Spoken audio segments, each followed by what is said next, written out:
So we're looking at basically the before on the left, after on your right, okay? Yeah. As we said previously, the hands were a long way forward, outside your left shoulder there with a sort of shaft angle, okay? Hands very much outside almost your left thigh there.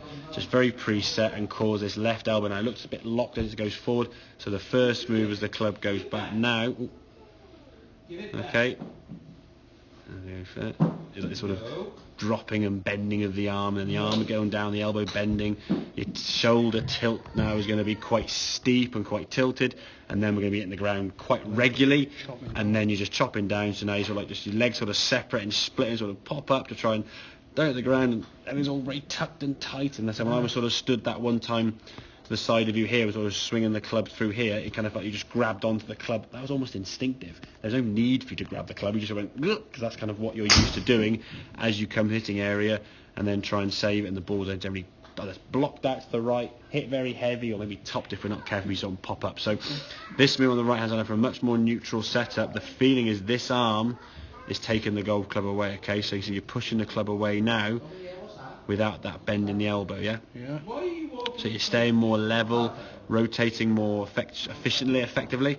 Now from here, that pop's still going to be there. That's going to be instinctive at the moment. But once you realize you don't need to do it as often, you can maintain your height as you then come through. Glove hand now you can see disappeared, okay? And that's not you corkscrewing or rolling the arms or twisting it, just an unhinging of the wrists, okay? As you then swing to the top of the backswing here now, sorry, to the follow through, nice balance finish as you end up on that left hand side, fully rotated.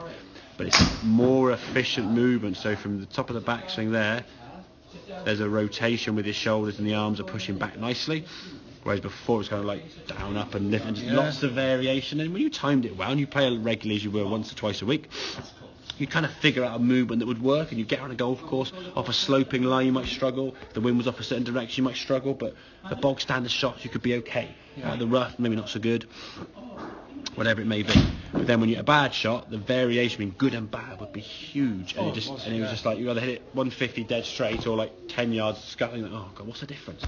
But all these different compensations, trying to sort of 4 or 5 wrongs making a right. When it was good, it was really good. When it was not so good, it was like, and it wouldn't work so well. Okay, so if we can get in a better setup, get yourself more efficiently lined up that way, okay? Hands are inside your left thigh there, nice straight line. Right arm now you can see it's almost like this sort of K position they talk about, reverse K, where you look at that there now, hands to your right foot, hands to your left foot. It's a bit of a reverse K rather than sort of Y shape or extended push forward that you had.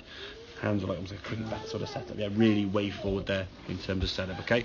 So more efficient setup, you can just move better move on the way back. And then from there now it's just instinctively just letting your arms and stuff throw that club to target and release the target up on your left side there. That's the same with all clubs. Make sense? Yes, very much. Good man, very, very good. Okay.